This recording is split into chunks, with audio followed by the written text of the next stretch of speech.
We need to recognize those villages existed. People never got to go back. 42. Haven't been back since then. And the Second World War II started. My dad went out and he never come home.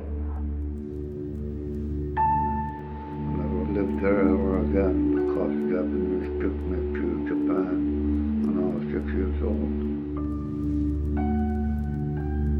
Knowing that my grandparents weren't allowed to return to the island, they ended up dying in Southeast Alaska. It was kind of good to be there, but sad at the same time. People refer to it as the Forgotten War. Our people, the Uinaq people, have never forgotten it. It was something that was buried in them and they didn't want to discuss. But we need to know who we are and where we came from.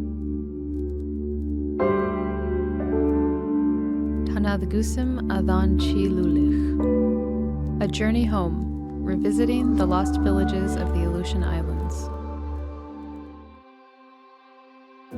The Unangan have made the Aleutian region their home for more than 9,000 years.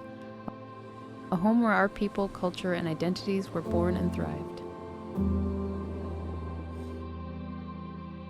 Our ancestors have been buried in those islands for thousands and thousands of years and have become a part of the island itself. It's a deep tie that we have, connection. The Unangan developed a rich culture of hunting and fishing, music and dance, art and language and faith, a lifestyle that was threatened in the early 1940s. As World War II encircled the region, the U.S. military sought to fortify Alaska against Japanese aggression that came to the region on June 3rd and 4th, 1942, with the bombing of Dutch Harbor, starting a sequence of events rarely mentioned in history books or taught in World War II curriculums. And I was 16 years old when the war started, coming on my 17th birthday. And we were here when the first Japanese flew over in the morning. About 5:30 in the morning, everybody was running around wondering where to go. Once they attacked Dutch Harbor and Kiska and Attu, it was then they decided to evacuate the Aleuts from the islands.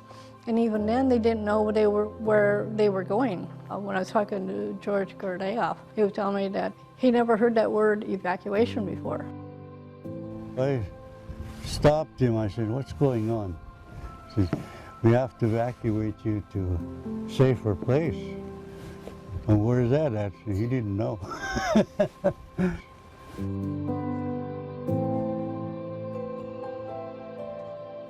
We didn't have no radio or nothing in Kosiga. We didn't know what was going on. I didn't take anything, no clothes or nothing.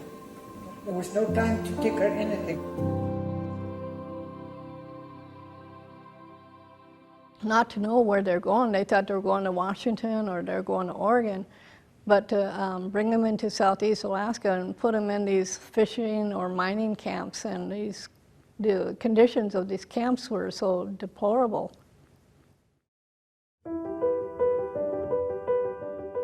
"881 Unangan were taken from their homes by the United States government, and an additional 42 residents of Attu Island were captured by the Japanese and held as prisoners of war. Many of them never returned." They should have provided more food, more fresh food, more medical attention. We wouldn't have lost so much knowledge because there were elders who had passed away and they probably lost some of their culture because they were there. In addition to surviving the hardships of their forced relocation, residents from the villages of Makushan, Kashiga, Borka, and Attu weren't able to resettle their home villages after the war. It was doubly painful to have been evacuated to Southeast, live in such shabby conditions, and then not be able to return home. Everybody's supposed to go back, you know. They said, but they didn't. The government told them to move somewhere else.